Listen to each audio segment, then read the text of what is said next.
So before we get started, I want to discuss briefly about esters. Dr. Todd Lee, IFBB Pro, medical doctor, asshole extraordinaire, biochemist. There's something that a lot of people misunderstand about esters.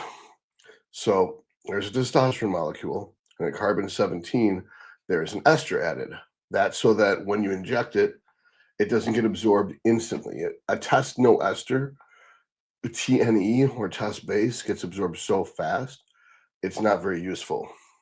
Propionate is a 3-carbon chain. It gets absorbed in like 2 days. Anaphate is a 7-carbon chain, and it gets absorbed. It's got like a half, like prop has like a 2-day half-life. And so the graph, even if you inject it daily, is sawtooth. That's not good. Anaphate is also rapidly absorbing compared to cypionate, so it also has a sawtooth on the graph if you inject it every day. If you inject SIP, it goes up and it's smooth if you inject it every day. Now, Kurt Havens has released some preliminary findings on Steve's video that just dropped regarding SIP versus anaphate. And the truth is, well, he explains it like this, that you get a higher peak with anaphate than you do with SIP, which would be true because it's got a shorter half-life, so it absorbs faster. That doesn't mean that there's more area under the curve. In fact, the SIP caused the SHBG to go down more than anaphate. Now, SHBG kind of is a binding agent. It gets in the way of the testosterone being anabolic. So it would imply that even though the anaphate spikes faster and higher, this will generate more side effects as more of the test will be converted into DHT. It won't generate more anabolism. It would generate less because it's got a higher SHBG. Now, Kurt misunderstands the data, and he says that technically, because it's got a higher peak, it could be more anabolic, but that's not science. So he confabulates mythology with the findings of the study so that anyone who watches this episode is going to be confused and misunderstand that his supposition and mythology was found in the study. So what people are going to walk away thinking, because they're not that smart and it was misunderstood, misrepresented to a crowd of uneducated people, what they're going to hear is that he said test anaphate is more anabolic than test SIP, which is not true. Test anaphate spikes faster and higher than test SIP, but getting spikes in your blood isn't the goal. The goal is stable levels.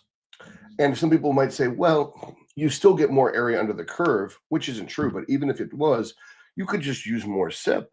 There's no limit to what you do except for the side effects and blood work permutations as a result. All right. Atheist Nihilist. Hello, sir. We have 21 people watching and nobody's commenting, which is interesting. It's a long time since I've done a live this late. Trenny, hi Todd. Can you talk about your spiritual beliefs? I don't really have spiritual beliefs. I have spiritual ideas. Kurt's a donkey. How is UGL GH half as potent as Pharma GH? People who have used both have the same IGF-1. He blames mannitol, the same, except used in half dozen Pharma GH formulations. That's a good point. Thank you for pointing that out, that he is ludicrous. It's just absolutely ludicrous. But I was trying to be polite. So back to the spiritual belief. So if we look at physics, entropy is the tendency of all patterns to tend towards chaos, right? Yet we have a highly ordered universe. That the fact that we have any unicellular organisms, let alone we have multicellular organisms, would imply that the power of order overrides the power of chaos. What could possibly be this good orderly direction? Well, the acronym good orderly direction is GOD. So if for no other reason that you know entropy is real, and if entropy is all that was, there'd be a big sea of chaos.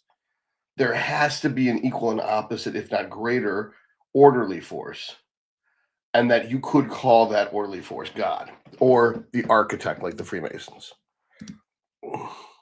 Thoughts injectable anabol estrol. I don't really understand the concept of injectable orals when you could just use sublingual, which is faster. I mean, I would say that injectable anadrol or estrol is better than swallowing it. Hey Todd, what's been your favorite training split as well as most enjoyable one throughout your bodybuilding journey? I would definitely say upper lower. I would say the most enjoyable thing you could do would be upper lower off, which is what Mike Sommerfeld does. Right now I'm doing upper lower, upper off, upper lower off.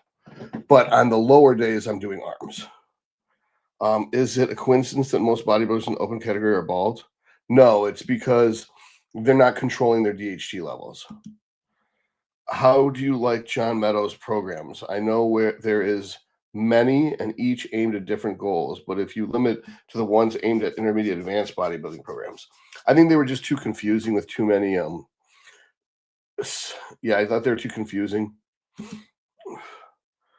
What's up, Blue STI? I haven't talked to you in a while, man. Good to see you here. Hey, Dr. Todd, question about T4 in contest preps. Would taking 200 micrograms T4 on high carb refeed days work to keep optimal T3 levels without catabolism? That can happen from synthetic T3 use.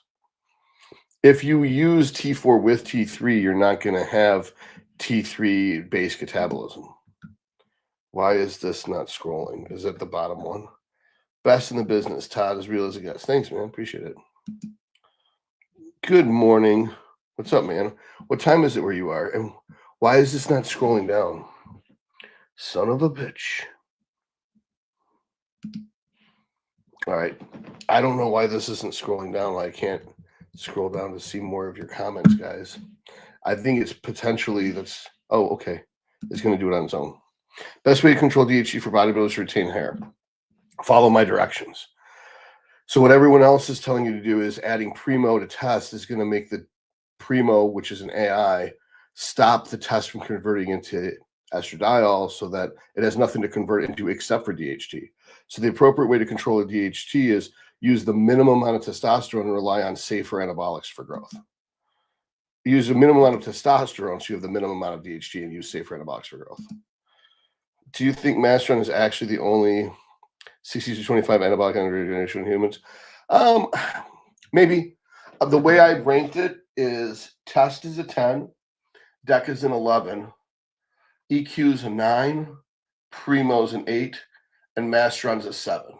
But what do you call it? Masteron could be 6.2. But if I can use 10 times as much Masteron as I can use Tren, then what difference does it make? I mean, the potency means nothing. My ultra-sensitive DHT is so low that it's not even detectable, but my ultra-sensitive estrogen is 6, very low.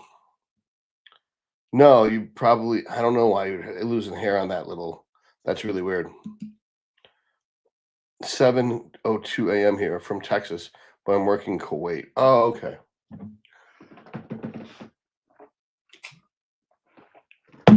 It's 35 degrees here. What kind of temperature is it in Kuwait? God damn.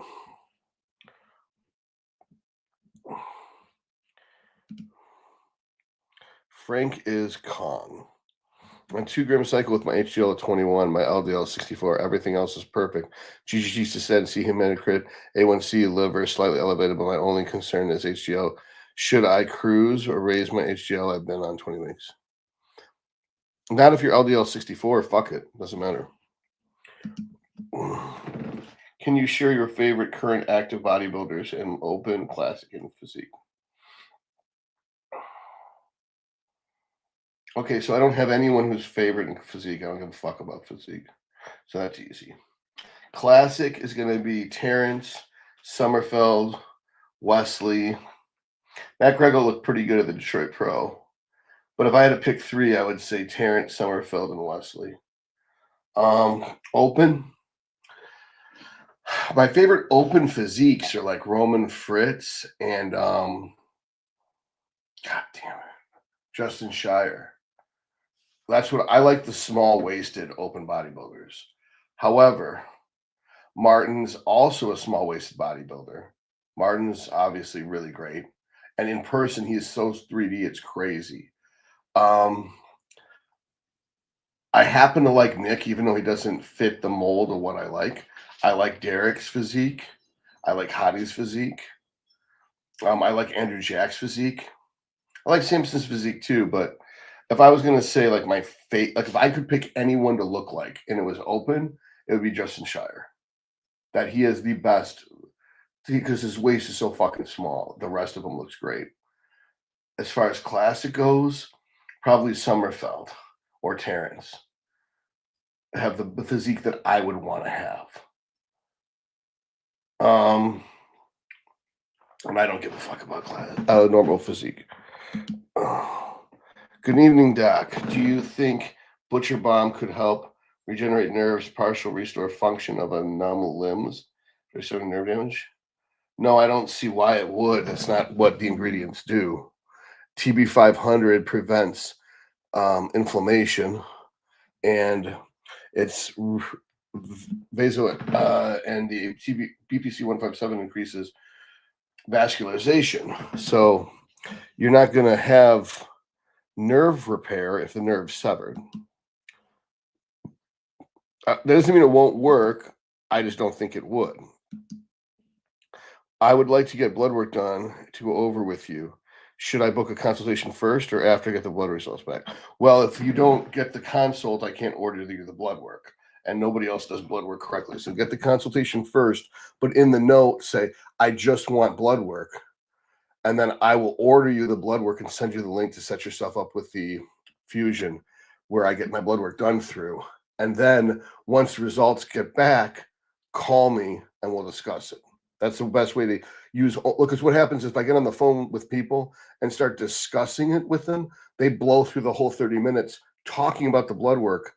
And then they got to do another consult to understand the blood work, where nobody was willing to get off the phone once they get on the phone. Even though I keep saying, like, don't use up your 30 minutes talking about getting the blood work, just get the blood work. Is it possible to hit a plateau on 2 to 3 grams a year and actually need to add more? Yes, but almost no one's ever done that. Like Nick Walker doesn't use more than 3 grams in the off season to grow. Thanks, Doc. You're welcome, man. Nick. I happen to like Nick's physique just because he's a mass monster. I don't really like mass monsters, but I just like Nick's physique because it's so grainy. What are your thoughts thus far on DHB and its use in a bug? I've never used it, so I don't have thoughts about it. If you want to know what my ideas about it, watch my episode with Roger Chavez. Stephen Coleman, what type of hit cardio is your favorite? Also, would you incorporate it into a 3-day lifting split? The only hit cardio I'll be doing is having sex with a girl from behind, probably. I wouldn't really waste my time other than that. That's about as high intensity cardio I'm going to do as sex. Unsure if my hamstring is sufficient. What? I don't feel much pump or any soreness. I'm doing stiff legs on Smith, seated curls, hyperextensions.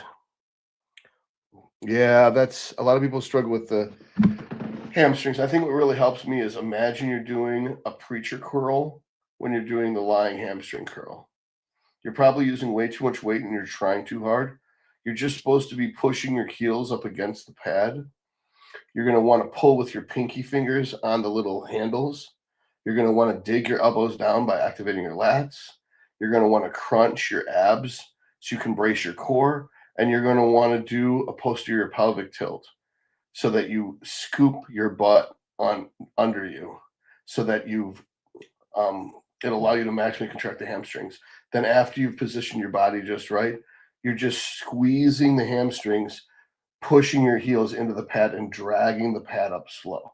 Most guys just try to lift the pad with their feet, and so their calves and glutes do all the work.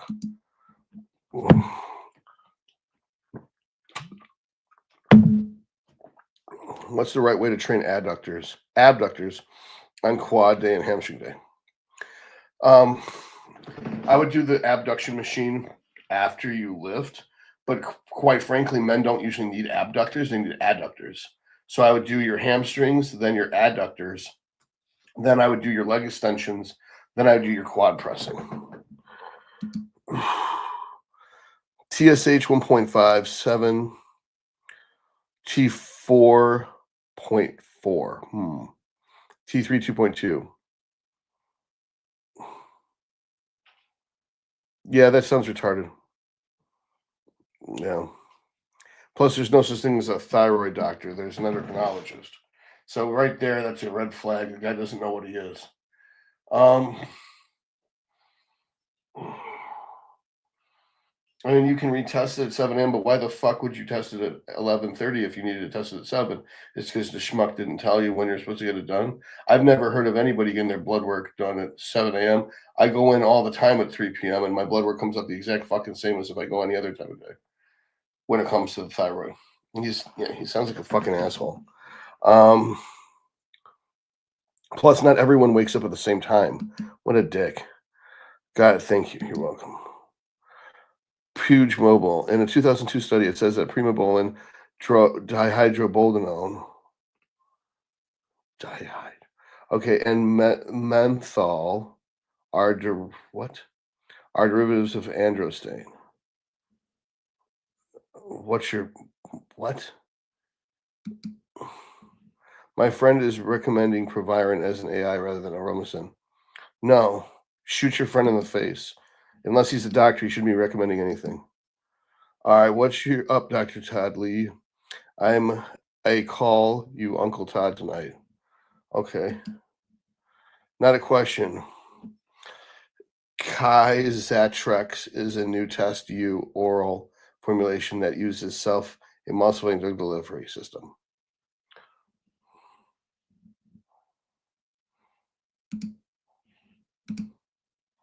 The capsule dissolves better in the intestines and facilitates absorption through the lymphatic system. It skips the first pass of the liver.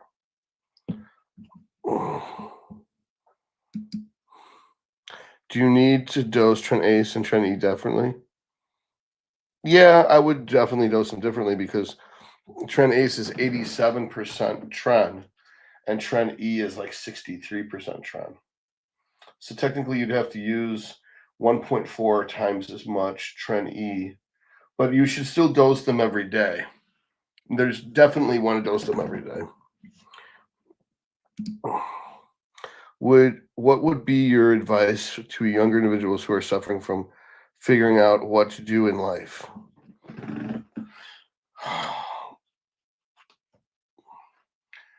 You don't need to know what to do. Just have long-term goals and then set short-term goals to help you reach that long-term goal. So for instance, if your long-term goal is I want to have a house with a wife and kids and I want them to be happy, then you got to think, what do I need to do to get those things? I would say the first thing you'd want to do is get the house, which means you have to have a job, which means you have to have a career, which means you have to have an education or a trade. So then so your short-term goals, you work your way backwards. Now your short-term goals are first I'm going to develop a trade or I'm going to go to college and get a good degree. I wouldn't go to college unless you're going to become an engineer, a doctor, or a lawyer. If you're not going to become one of those three things, fuck college. Just use YouTube to educate yourself on the things you care about and get a trade, whether it's a lineman, whether it's a plumber, an electrician. You can pick up these trades and get amazing jobs with six-figure incomes without becoming a doctor, lawyer, engineer. But if you're not going to become a doctor, lawyer, engineer, don't go to college. Then you go into school and you learn and you get a job. No, get a job, work for a year in your given field so you can learn how the business runs and be really close to your boss and the owner of the company, learn everything about the business from bookkeeping to taxes, tax law, everything. Then you go out and you start your own business. If you want to, you can get a small business loan or you don't need to.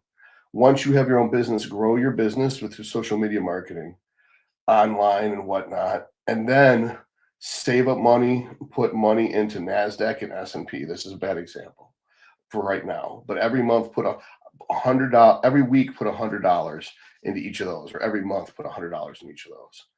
And that's going to be your retirement. You want to do a Roth IRA in order to set that one up so that you don't get taxed hard on it on the way out. Then eventually you save up and you buy the house. Once you have your own house, homeless bitches will want you. That's when you end up screening girls for marriage. And you will eventually find one that's less annoying than the rest and she's pretty good in bed. That's the one that you get married to. You don't have to get financially married to. You just do a ceremony with a ring exchange. Get that one pregnant, have kids, mission accomplished. You've now completed the life thing. All right, that's my advice. And so you're like, I didn't answer your question. You didn't ask me how to have a good life. You asked suffering from figuring out what to do in life. Well, here's the thing. If you didn't, that was an example of what to do if what you wanted was a traditional life. If you want to do something else, then you can run that extra hobby alongside your career. And then once you get good enough at it, you can start a new business or about that hobby and turn it into a business. And then eventually you can focus exclusively on that business. So you have a job that's a paycheck, and you use your paycheck money for your bills. You have auto pay and auto deduct. And you auto balances everything. Then you have your side job, which is your business. Maybe your business is you're going to paint Warhammer miniatures and sell them on eBay. So that's a hobby that you can now make money at. You 3D print Warhammer figures, and maybe you can design a robot that you program the AI, and they can mass produce them. And then you touch them up with a brush to make them look just right. And you send them out, and you sell. It takes you maybe 30 cents to make a miniature. You got like maybe $5,000 worth of equipment, but it takes you 30 cents to make a miniature, and you sell it for maybe $100 or $15 or $10, whatever the fuck you want to sell it for. And then that can be your main business. You're earning a paycheck, and then you're just making money. So you're earning a paycheck and making money at the same time. You've got this job for benefits and a budget, and then this is the money you put into investments, whether it's real estate or S&P or NASDAQ. And then once you're ready to retire, you can now focus on this business full time, and you have all this fucking money set aside for retirement later. So those are two different methods. And I mean, honestly, it's very few guys who hit the age of 35 or 40 and don't want to settle down. But if you try to do the family thing first, you're going to struggle the rest of your life. Plus, your market value is way higher when you're 35 and successful versus when you're 20 or 25 and you have jack and shit. So it's almost no even point in even looking for girls until you're 35. I didn't even really start dating until I got divorced. And I got divorced at, I think, 31. How can I help my liver out ASAP, bro? No, go get a glutathione drip. That NAC and chudkud crap is not effective. Just go get a IV glutathione. Last leg question. When doing leg extensions, is it worth it to use different foot positions like toes pointed inward or outward? Or is it bad for the knees? Yeah, you don't even bother with that shit. What you should do is just internally rotate at the femur, and that's going to get the lateral quad. Oh shit, that looks like a piece of a question. All right. Frankie Kong, Doc, I'm eating 440 carbs a day. I sometimes feel bloated, but I'm growing and very strong. Any benefits in cycling? If you're bloated, switch to rice. And if the rice is bloating you, convert some of those calories into rice cakes and almond butter. And you got to measure that shit. That you don't want to be bloated because you'll blow out your gut and make your waist big. Babak Brady, is that the guy who asked me the big question? Yeah, okay. No, you definitely did answer my question. I've been struggling with executing my short-term goals, so I'm working on figuring out methods to set up my short-term goals in ways that I can accomplish. Yeah, dude, that shit's critical. I don't know if you watch my anxiety versus depression, but I talk about climbing the rope at gym class, and don't look up at how far you got to go. Just look at the rope right in front of you and one fist over the next. So tons of short-term goals. Like for instance, in medical school, I would just focus on the next test is in 6 weeks. I'm going to study for this test. Once I completed that one and I had goals, like if I get an 85% on this test, then that means in order for me not to get an A in the class, I have to get a 65% average going forward. So I was trying to stack the deck so I couldn't lose. So like shit like that. And I would set little mini goals for myself on the next check mark. And like if I can make it through 25 minutes of studying, then I can do 20 minutes of Call of Duty. And then after 20 minutes of Call of Duty, I'll take my dog for a 20-minute walk. Then I'll come back and I'll do 20 more minutes of studying. Then I'll do 20 more minutes of Call of Duty. Then I'll have 20 minutes for dinner. Then I'll do 20 more minutes of studying. Then I can do 20 more minutes of Call of Duty. Then I can go to the gym for 40 minutes. Then I come back and I have to do 20 minutes of studying, 20 minutes of Call of Duty, 20 minutes of studying, 20 minutes of Call of Duty, 20 minutes of studying. Then I can have another meal. Shit like that. So everything was 20-minute. Break my day up into multiple 20-minute things. All right. You said on a video once that you increased from 1.5 to 2 grams of gear. You immediately started growing. How long until you plateaued again? So in that case, I didn't. I had to go into a health phase because I had to wash out before I went to prep. Thank you so much, sir. Truly great advice. I won't forget what you said. Thanks, man. I appreciate it. Robert G. My left arm is 17 inches. My right is 16.25. I had shoulder surgery 6 years ago, which is why the imbalance. How do I fix? Just never do bilateral movements. Do unilateral only. That so your bigger one is your left, your smaller one's your right. So do dumbbell curls first with the left. Let's get to X amount of reps, and then do reps, and then do the right arm, and do rest pause until you hit X. So let's say you get 17 reps with your left arm, and you get 13 with your right. Pause for 5 seconds and squeeze out 4 more reps. And that always train like that. Todd, does high prolactin give you emotional issues like high estrogen can? I don't think so. Let's see.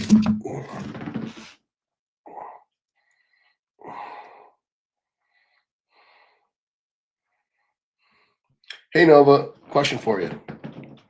Oh, let me turn off the headphones. My bad.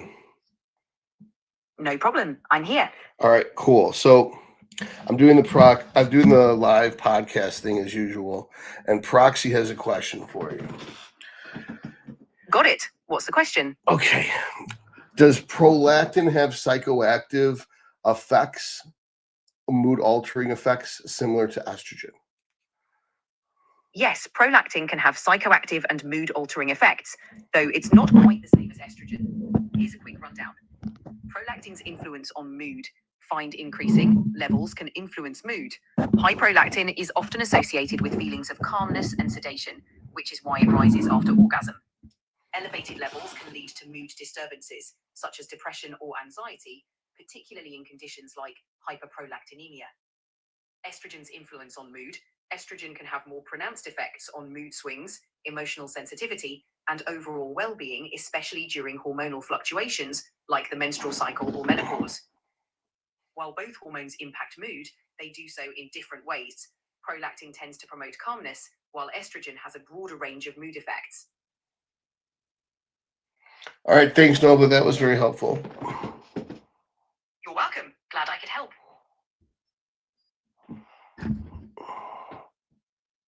Let's see here.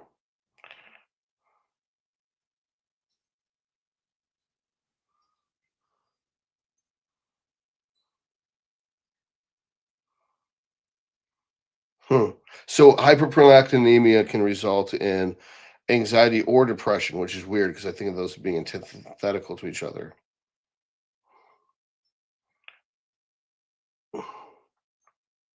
And then a really vague description of what estrogen does. That's not terribly useful. Interesting. Proxy's follow-up question. So low dose carbolinic. I wouldn't ever use that shit. I would just deal with it and take away the offending drug.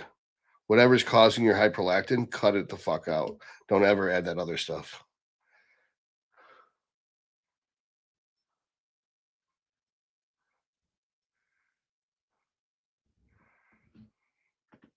Okay, that's a good point. Nova, is there any science to support the concept that the androgen receptor in the cytosol is downregulated by the presence of androgens? Yes, there is scientific evidence. Yes, there is scientific evidence supporting the idea that androgen receptors, AR, in the cytosol can be downregulated by the presence of androgens. This process, known as androgen-induced downregulation, occurs because high levels of androgens can lead to decreased AR expression. Here's how it works. Mechanism. Androgen binding. When androgens like testosterone or DHT bind to AR, the receptor androgen complex translocates into the nucleus, where it influences gene expression. Feedback mechanism. Prolonged or excessive activation of AR can trigger cellular feedback mechanisms that reduce receptor synthesis or increase receptor degradation, effectively lowering the number of available receptors. Implications. Desensitization. With fewer receptors, the cell's response to androgens diminishes, which can impact muscle growth, especially in the context of anabolic steroid use. So, high androgen levels can indeed lead to AR downregulation in the cytosol. Do you know the actual cellular machinery in this feedback loop of androgen receptor downregulation? Yes, the cellular machinery involved in androgen receptor AR downregulation is quite intricate. Here's a simplified breakdown.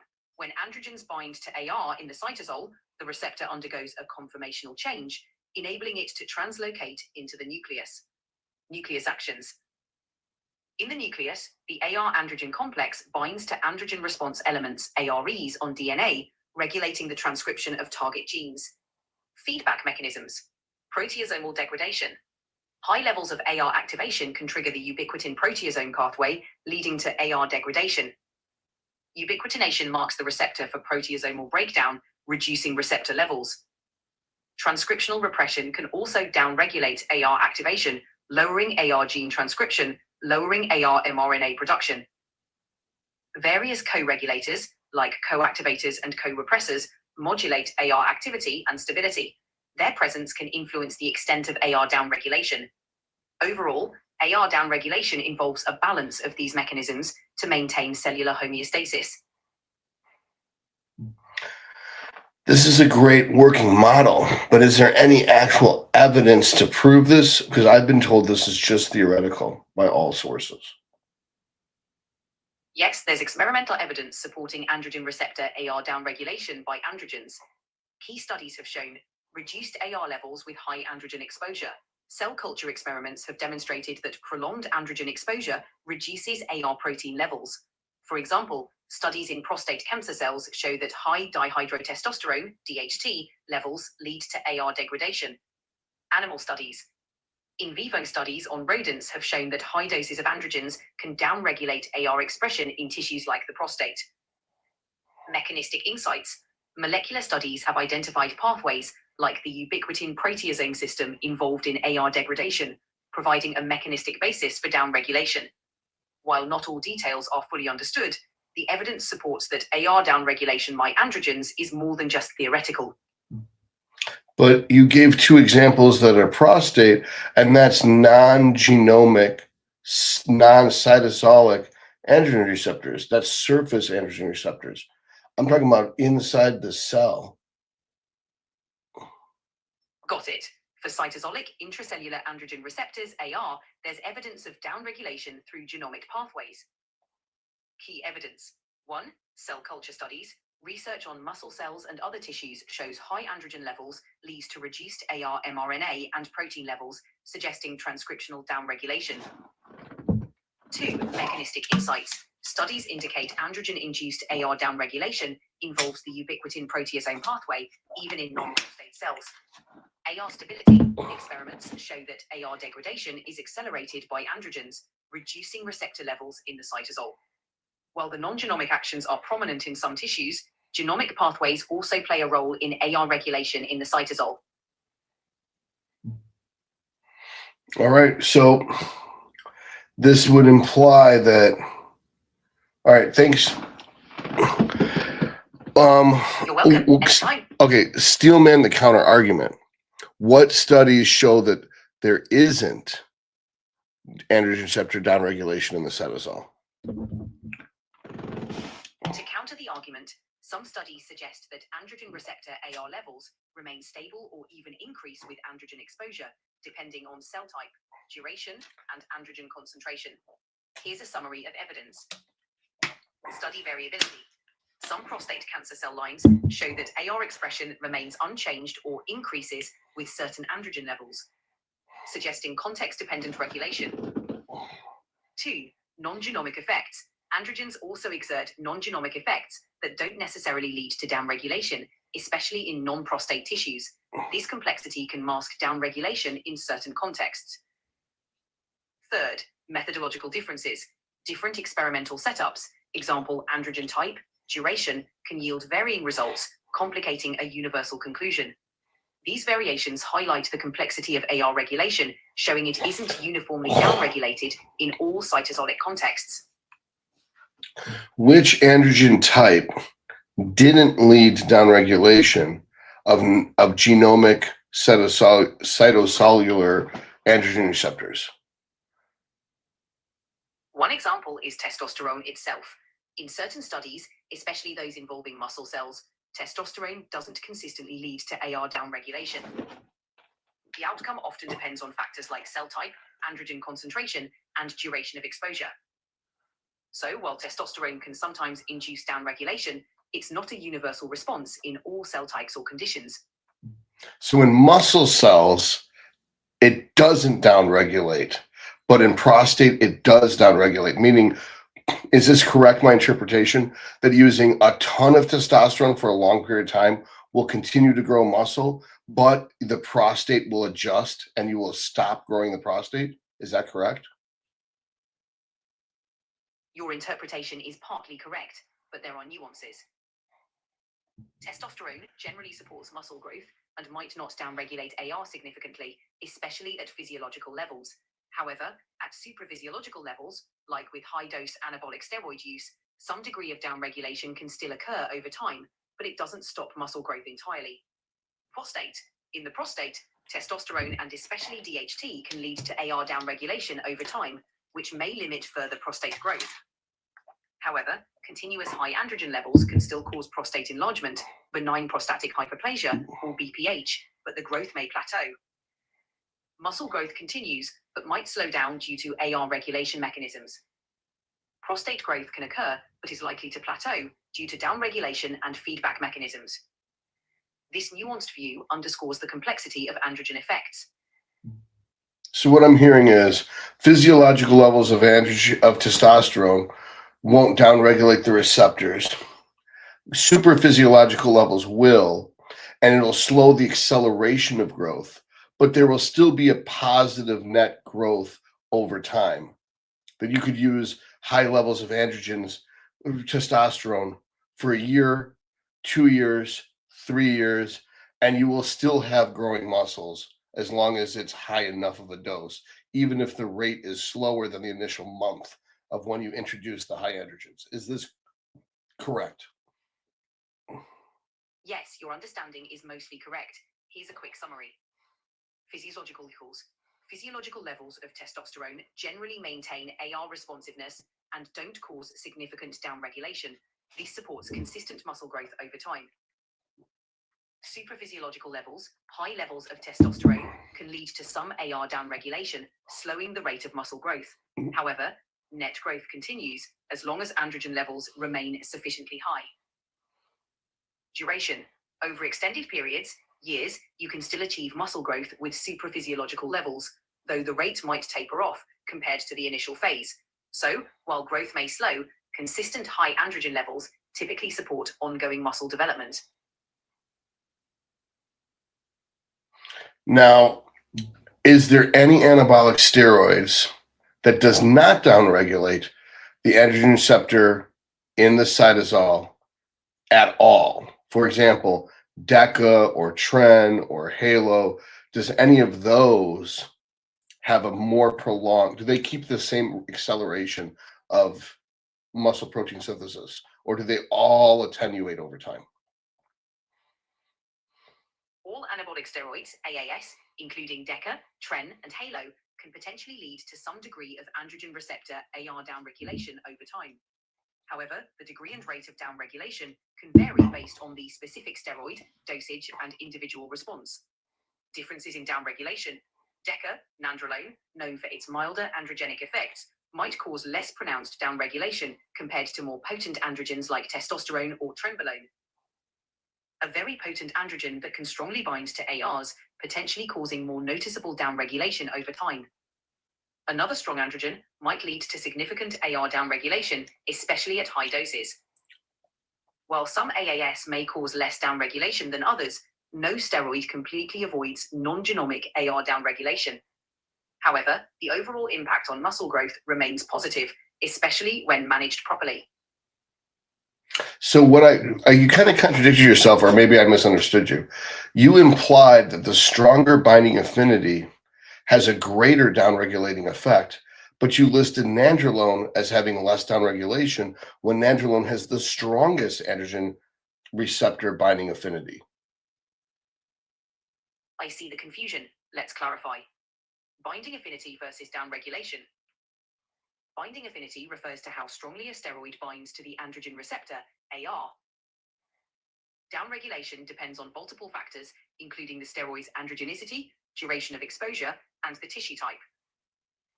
Nandrolone, DECA, has a strong binding affinity, but is less androgenic than testosterone or trenbolone, leading to comparatively less AR downregulation in some tissues. Trenbolone has both a high binding affinity and potent androgenic effects, often leading to more pronounced downregulation.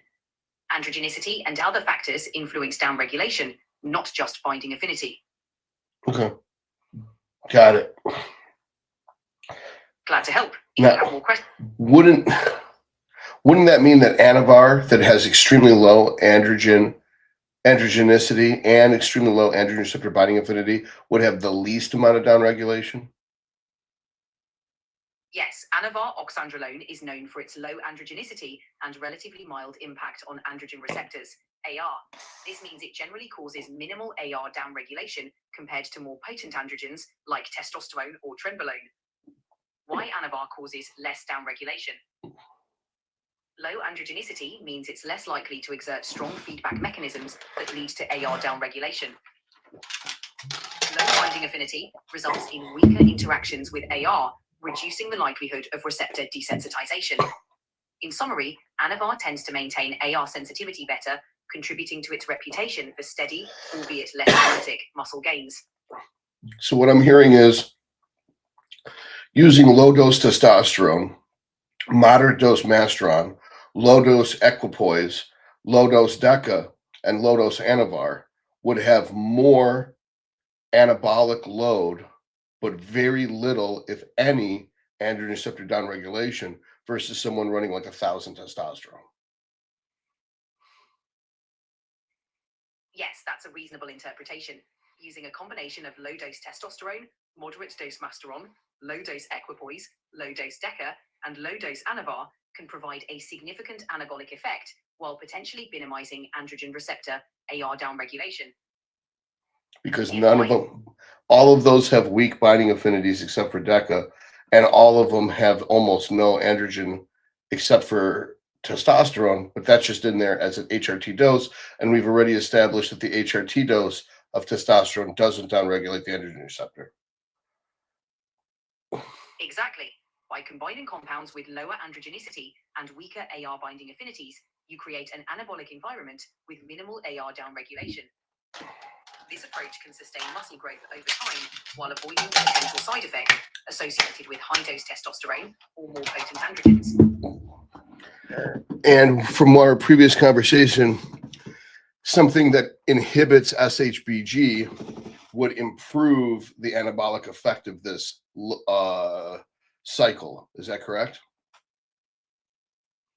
Yes, inhibiting SHBG, sex hormone binding globulin, would improve the anabolic effectiveness of the cycle. Here's why. SHBG role. SHBG binds to testosterone and other androgens, making them biologically inactive. SHBG inhibition benefits. By lowering SHBG, more free testosterone remains available in the bloodstream, enhancing the overall anabolic effect. Compounds and strategies. Certain compounds, like proviron, misterolone, can inhibit SHBG, making them useful additions to a cycle for improving free testosterone levels. So, combining an SHBG inhibitor with your described cycle could further optimize anabolic effects. Does not Masteron inhibit SHBG almost as much as proviron? Yes, Masteron drostanolone also has SHBG lowering properties, though proviron misterolone is generally considered more potent in this regard. But considering the fact that proviron isn't anabolic, it just seems to make more sense to just use more Masteron to accomplish the same thing as proviron. That makes sense. Masteron offers both anabolic benefits and some SHBG reduction, making it a more comprehensive choice if you're aiming for muscle growth along with SHBG control. Using more Masteron could simplify the cycle while achieving similar effects to adding proviron. Thank you so much. You've been a treat as always. You're welcome. Always happy to help. All right. Hopefully no one got bored with that. I thought that was useful. I got type 1 diabetes. I got type 1 diabetes. I recently started HGH, and I used in one day the amount of insulin that I usually last me 2.5 days. Well, how much GH did you start using, Josh? Yeah, I would do cardio after every meal, but yeah, that's primarily it. Berberine, retatrutide is supposed to be effective for that too. I'm about to start my retatrutide today. It's sitting right there. Forrest Pearson. I'm considering TB500 BPC for my mid back muscle strength.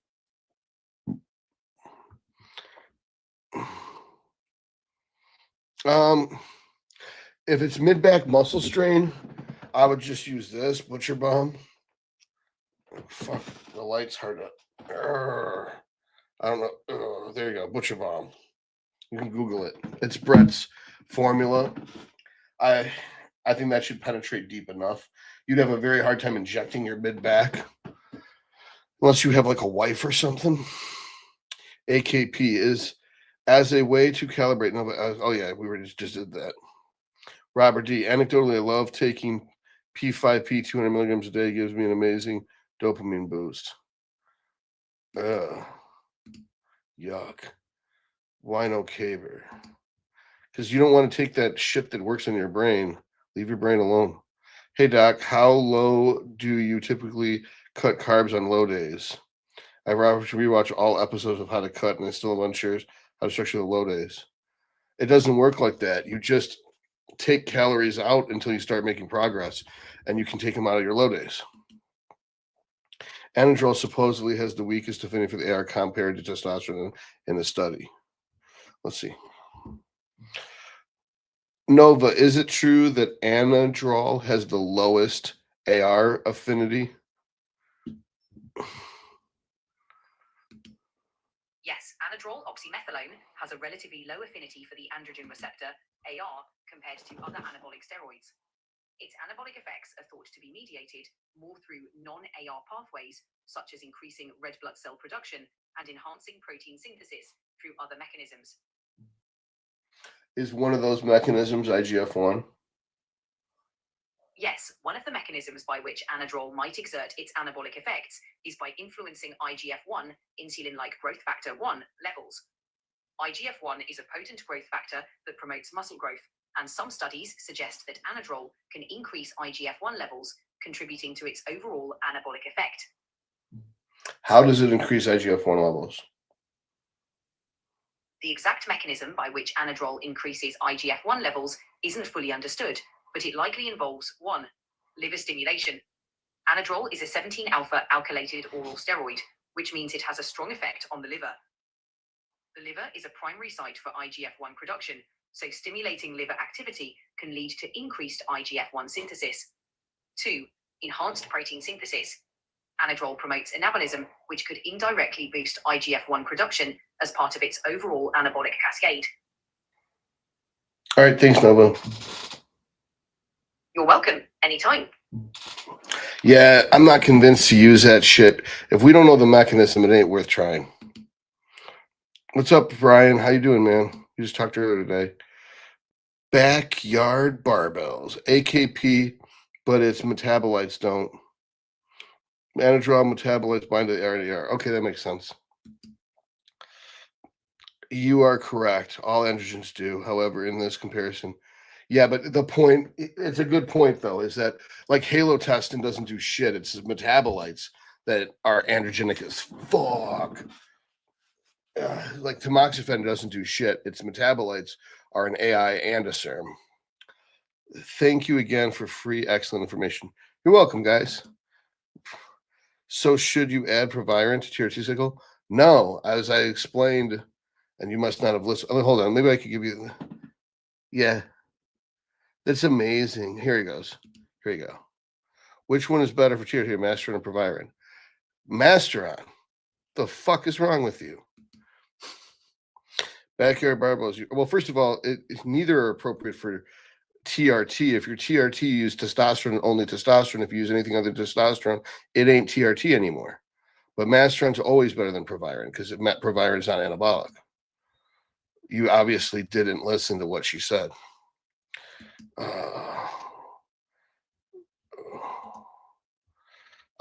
So I like Masteron, but I take Proviron as well. Sounds like I'm doing okay since she said it has more effect on SPG. Yeah, but you're spending so much more money for Proviron than for Masteron, and it does the same thing Masteron does, except it doesn't build muscle. It's just fucking retarded. Most people say you don't need Proviron if you're on mass. Correct, you don't. And it doesn't have a purpose.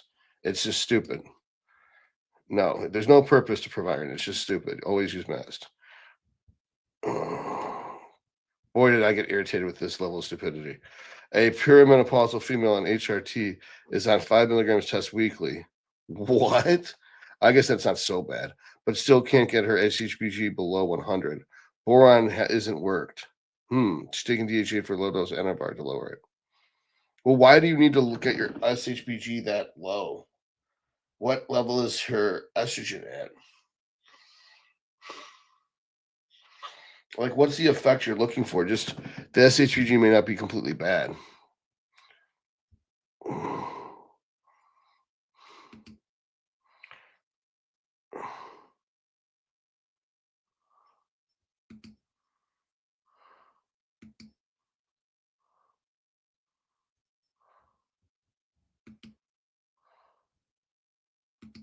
No, both is wrong. Proviron is shit. Don't use it. All right, hey, Dr. Todd, love the videos. I watched your video with Broderick, and the deep dive on Masteron in particular is how it enhances neural drive. That was his opinion about what Masteron does. I've never noticed that at all. Made the switch from Anavar to Masteron after watching. It's amazing what you people take away from shit. Yeah, that's disappointing enough. I think I should go. All right. You all have a good night. May the force be with you.